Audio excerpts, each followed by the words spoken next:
ഒന്നാം ക്ലാസ്സിലെ വിദ്യാർത്ഥികൾ കഴിഞ്ഞ 5 പാഠങ്ങൾ നല്ല രീതിയിൽ വായിക്കുകയും എഴുതുകയും ചെയ്തവരാണ്. ഇന്നിപ്പോൾ നമ്മൾ പഠിക്കാൻ പോകുന്നത് 6-ാമത്തെ പാഠമാണ്. അൽ വഹദത്തുൽ ഊല 6. ഇതിൽ കാണുന്നതായ ചിത്രം നമ്മൾ പലപ്പോഴും അള്ളാഹുവിനോട് ദുആ ചെയ്യുന്ന സമയത്തെ 2 കൈകളും ചേർത്ത് പിടിച്ച് നെഞ്ഞിനേക്കാൾ മുകളിലായി അള്ളാഹുവിനോട് ചോദിക്കുന്ന സമയത്ത് കൈ ഇങ്ങനെ പിടിക്കാറുള്ളതാണ്. അപ്പോൾ നമ്മൾ ചൊല്ലണം ആമീൻ ആമീൻ എന്ന്. ഈ പദം നമ്മൾ പറയുന്നത് എന്തിനു വേണ്ടിയാണ്? ദുആ ചെയ്യുന്ന സമയത്ത് ഞങ്ങളുടെ ദുആക്ക് ഉത്തരം നൽകണമേ എന്ന അർത്ഥത്തിലാണ് നമ്മൾ പറയാറുള്ളത്. ഇവിടെ അലിഫ് എന്നുള്ളതായ അക്ഷരം നേരത്തെ നമ്മൾ പഠിച്ചിട്ടുണ്ട്. ഇവിടെയുള്ളതായ അലിഫിൻ്റെ മുകളിൽ ഇവിടെ അടയാളപ്പെടുത്തിയത് മദ് എന്നുള്ളതാണ്. മദ് എന്ന് പറഞ്ഞാൽ അതിൻ്റെ അർത്ഥം തന്നെ നീട്ടുക എന്നാണ്. അപ്പോൾ അലിഫിൻ്റെ മുകളിൽ എന്ത് കൊടുത്തു? ഇവിടെ മദ് കൊടുത്തു. അപ്പോൾ അലിഫിന് എന്ത് ചെയ്യണം? ആ എന്ന് നീട്ടണം. പിന്നെ മീൻ ആമീൻ എന്നാണ് വായിക്കുക. ഓക്കെ അല്ലേ? താഴെ നോക്കൂ. ആമന ആമന ഊമീന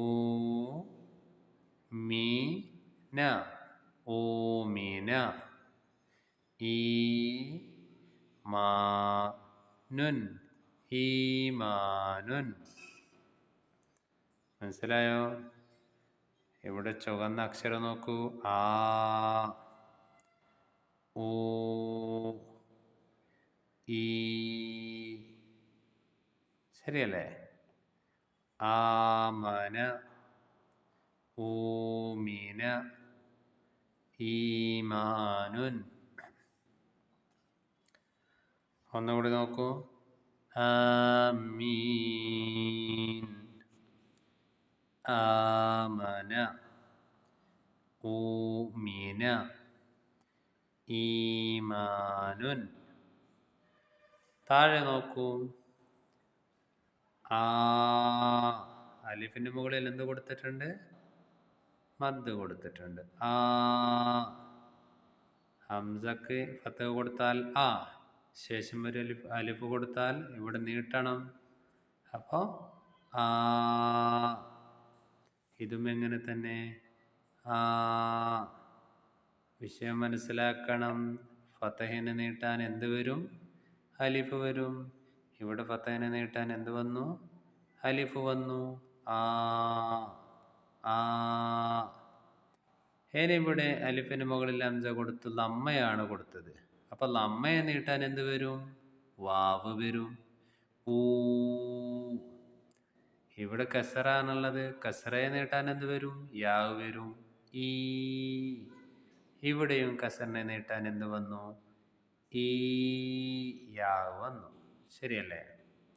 അപ്പോൾ ഒന്നുകൂടി മനസ്സിലാക്കാം. ഫത്തഹിനെ നീട്ടാൻ അലിഫ് വന്നു, ലമ്മയെ നീട്ടാൻ വാവ് വന്നു, കസറയെ നീട്ടാൻ യാവ് വന്നു. ആ ആ ആ ഊ ഈ ഈ. ശരിയല്ലേ? ഏനെ നോക്ക് നിങ്ങൾ. ഹംസയുടെ മുകളിലേക്ക് തൻവീൻ ഫത്തഹ് കൊടുത്തു. നേരത്തെ പഠിച്ചിട്ടുണ്ട് നമ്മളിത്. തൻവീൻ ഫത്തഹ 2 ഫത്തഹ് കൊടുത്തപ്പോഴാണ് ഈ പേര് പറയുന്നത്. ഒരു ഫത്തഹ് കൊടുത്താൽ എന്താ വായിക്കുക? ആ എന്നാണ്.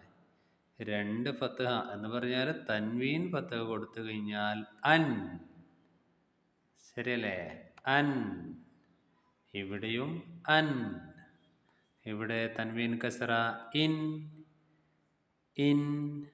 തൻവീൻ ലമ്മ ഉൻ ഉൻ. അങ്ങനെയാണ് നമ്മൾ വായിക്കാറുള്ളത്. മനസ്സിലായില്ലേ? അപ്പോൾ ഇത് നല്ല രീതിയിൽ വൃത്തിയായി കൂടുതൽ സമയം ആവർത്തിച്ച് നമ്മൾ എന്ത് ചെയ്യണം? വായിക്കണം. കൂടുതൽ വായിച്ചാലേ നല്ല രീതിയിൽ പഠിക്കാൻ കഴിയും. ഇവിടെ ഒന്ന് ശ്രദ്ധിക്കുക. Next page. നഖറ നമ്മൾക്ക് വായിക്കാം. എന്താണ് വായിക്കേണ്ടത്? ഈ ഈ ആ ആ ആ. ഇതോ? അൻ അൻ ഉൻ ഉൻ ഇൻ ഇൻ. ശരിയാണ്. നസിൽ നമ്മളിവിടെ എന്താക്കണം? ചേർക്കണം. ഇവിടെ ആ ഈ ഊ ആ എന്നിങ്ങനെയുള്ള അക്ഷരങ്ങളുണ്ട്. ഇവിടെ അതിനൊത്തിട്ടുള്ള ഈ അക്ഷരങ്ങൾ ഉൾപ്പെടുത്തിയ പദങ്ങളുണ്ട്. ഏത് പദത്തിലാണ് ഈ അക്ഷരമുള്ളത് എന്ന് നിങ്ങൾ പറയണം. പറയുമല്ലോ. ആ, ഊമീന എന്ന് പറയുമ്പോൾ ഏത് അക്ഷരമല്ലേ? ഇതോ അല്ല, ഇതോ അല്ല. ആ, ഇവിടെ ഉണ്ട്. അപ്പൊ ഇവിടെ നിന്ന് എന്ത് ചെയ്യണം? ഒരു ലൈൻ ഇങ്ങനെ വരക്കണം. ഊമീന. ശരിയാണ്. ആമീൻ എന്ന് പറയുമ്പോൾ എവിടെയുണ്ട്? ആ, ഇവിടെയുണ്ട്. ഈ ആ എന്നുള്ളത് ഏത് പദത്തിലാണല്ലേ? ആമീൻ അല്ലേ? ഇനി ഈ എന്നുള്ളത് ഏത് പദത്തിലാണുള്ളത്? ഈമാനുൻ. ആ എന്നുള്ളത് ഏത് പദത്തിലുണ്ട്? ആമന. ഒന്നുകൂടി നോക്കൂ. ഊ എന്നുള്ളത് ഓമീന. ആ എന്നുള്ളത് ആമീൻ. ഈമാനുൻ. ആ ആമന. എങ്ങനെ എന്ത് ചെയ്യണം? നമ്മള് പെൻസിൽ കൊണ്ട് ലൈൻ വരക്കണം. താഴെ നോക്കൂ നിങ്ങള്. നക്തഷിഫു അൽ ഹംസാത്ത് മിനൽ ഖുർആൻ. ഇവിടെ ഒരുപാട് ഹംസകളുണ്ട്. ഖുർആനിലുള്ളതായ പദങ്ങളാണിത്.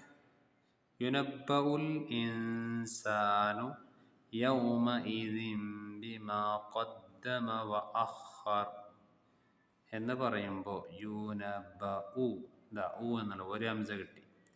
അൽ ഇൻസാൻ എന്ന് പറയുമ്പോൾ ഈ രണ്ട് ഹംസയായി. യൗമ ഈ മൂന്ന് ഹംസയായി. ആ നാല് ഹംസകളുണ്ട് അല്ലേ? അപ്പം ഇതെന്ത് ചെയ്യണം? ചെറിയൊരു അടയാളപ്പെടുത്തണം. അപ്പോൾ പാഠങ്ങളെല്ലാം നല്ല രീതിയിൽ മനസ്സിലായിട്ടുണ്ടല്ലോ. അറിയാത്ത വല്ല ഡൗട്ടും കാര്യങ്ങളുണ്ടെങ്കിൽ കമൻറ്റ് ബോക്സിൽ ചോദിക്കുക. അല്ലാഹു തആല നമ്മളെല്ലാവരും സ്വാലിഹ്യങ്ങളിൽ പെടുത്തട്ടെ. നല്ല രീതിയിൽ പഠിക്കുന്ന വിദ്യാർത്ഥികളിൽ അല്ലാഹു തആല പെടുത്തി അനുഗ്രഹിക്കട്ടെ. ആമീൻ യാ റബ്ബൽ ആലമീൻ. അസ്സലാമു അലൈക്കും വറഹ്മത്തുള്ളാഹി.